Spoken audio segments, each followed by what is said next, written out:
അങ്ങനെ എല്ലാവരും പ്രതികരിക്കുന്ന ഒരു അവസ്ഥയിലേക്ക് പോകണം. ഇല്ലെങ്കിൽ കേരളത്തിന് ജില്ലിക്കാശ് ഇവർ തരാൻ പോകുന്നില്ല. നമ്മുടെ ഈ കേരളത്തെ നേടിയ ഈ ആനുകൂല്യങ്ങൾ ഇല്ലായ്മ ചെയ്യാനാണ് നമ്മൾ ശ്രമിച്ചുകൊണ്ടിരിക്കുന്നത്. ഇന്നിപ്പോഴും ധനകാര്യ വകുപ്പ് മന്ത്രിയും മുഖ്യമന്ത്രിയും പറഞ്ഞതുപോലെ നിങ്ങൾ ചില്ലിക്കാശ് തന്നില്ലെങ്കിലും കേരളത്തിൻ്റെ സ്വന്തം കാലിൽ നിന്നുകൊണ്ട് കേരളം ചൂണ്ടിക്കാണിച്ച എല്ലാ പദ്ധതികളും പരിപാടികളും ഞങ്ങൾ ജനക്ഷേമകരമായ രീതിയിൽ നടപ്പിലാക്കി മുന്നോട്ടേക്ക് പോകും എന്ന് തന്നെയാണ് മുഖ്യമന്ത്രിയും അതുപോലെ തന്നെ ധനകാര്യ വകുപ്പ് മന്ത്രിയും CPIയും ഉറപ്പായിട്ട് പറയാൻ പോകും. ഒരു കാര്യം കൂടെ ഉണ്ട്. കഴിഞ്ഞ ദിവസം അങ്ങ് എയെ കുറിച്ച് പറഞ്ഞിരുന്നത് സോഷ്യലിസ്റ്റിലേക്കുള്ള പാതയാണെന്ന് പറഞ്ഞു. ഇന്ന് നേരെ പറഞ്ഞത് അത് വലിയ മുതലാളിത്ത സമാഹരണമാണ് ഉണ്ടാകാൻ പോകുന്നത്. അത് നിലപാട് മാറ്റമല്ലേ? ഒരു നിലപാട് മാറ്റമില്ല. എന്താ നിലപാട് മാറ്റി? മാർസത്തിൻ്റെ ഞാൻ ഈ ഉദ്ഘാടന പ്രസംഗത്തിൽ പറഞ്ഞല്ലോ, മാർസത്തിൻ്റെ ഭാഗമായിട്ട് സമ്പത്ത് കേന്ദ്രീകരിക്കുകയാണല്ലോ ചെയ്യുന്നത്. ഒരു ഭാഗത്ത് ഇപ്പോൾ കേരളത്തിൽ തന്നെ പരിശോധിച്ച് നോക്കിയാൽ 87% സമ്പത്ത് ഒരു 10% കയ്യിൽ നിൽക്കുകയാണ്. 50% ജനങ്ങളുടെ കയ്യിൽ എത്ര ശതമാനമുള്ളത്? ഏത് 12 ശ്രദ്ധിച്ചോ? വളരെ പത്താൻ പറഞ്ഞിട്ടുണ്ടാവും. എത്ര ശതമാനം? 3%. 50% ജനങ്ങൾക്ക് 3%വും 10% ജനങ്ങൾക്ക് 87%വും സമ്പത്ത് കേന്ദ്രീകരിക്കുമ്പോൾ ഉൽപ്പാദന വിതരണ ഘടനയിലാണല്ലോ മുതലാളിത്തത്തിൻ്റെ ഏറ്റവും പ്രധാനപ്പെട്ട കഴിവ്. എന്താ?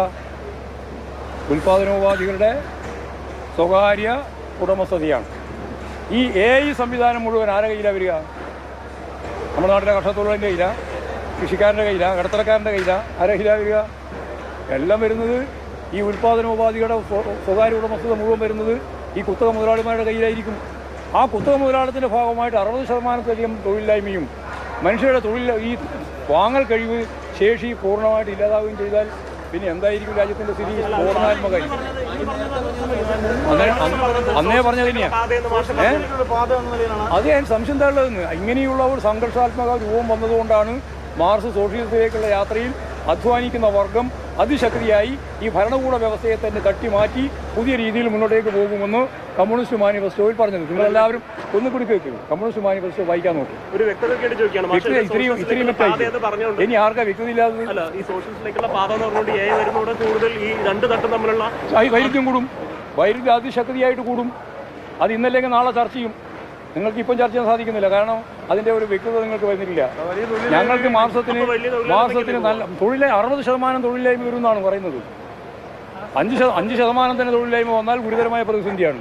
അത് 60% എത്തിയാൽ എന്തായിരിക്കും സ്ഥിതി? വളരെ വളരെ ഗുരുതരമായിരിക്കും. ഉറപ്പല്ലേ? അതല്ലാണ്ട് വേറെ വഴി എന്താ ഉള്ളത്? നിങ്ങൾ പറ. നിങ്ങൾക്ക് എന്തെങ്കിലും പറയാനുണ്ടോ?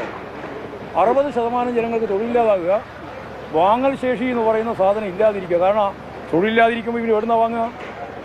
ഉപജീവനം മുന്നോട്ടേ കൊണ്ടുപോകാൻ സാധിക്കാതിരിക്കുക. സംഘർഷമില്ലാതെ പിന്നെന്ത് ചെയ്യും?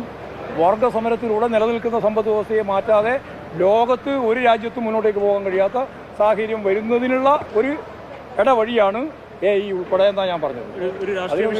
അതിനുപയോഗിക്കാം.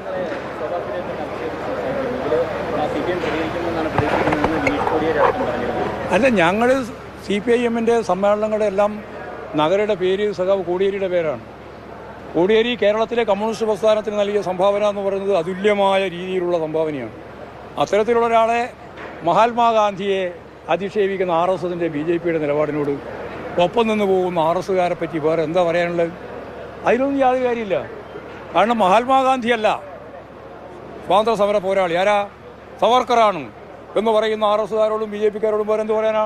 അതുപോലെ കമ്മ്യൂണിസ്റ്റ് പ്രസ്ഥാനത്തിൻ്റെയും കേരളത്തിലെ ജനങ്ങളുടെയും ഏറ്റവും പ്രിയപ്പെട്ട നേതാവാണ് സഖാവ് കോടിയേരി. കോടിയേരിയെ അധിക്ഷേപിക്കുന്നു എന്ന് പറഞ്ഞാൽ ജനങ്ങളെ അധിക്ഷേപിക്കുന്നതിന് തുല്യമാണ്.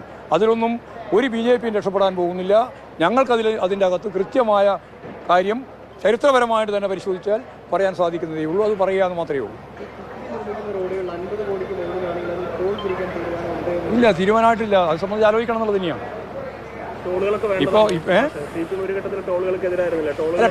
സംസ്ഥാന സെക്രട്ടറി MV ഗോവിന്ദൻ സംസാരിക്കുകയായിരുന്നു.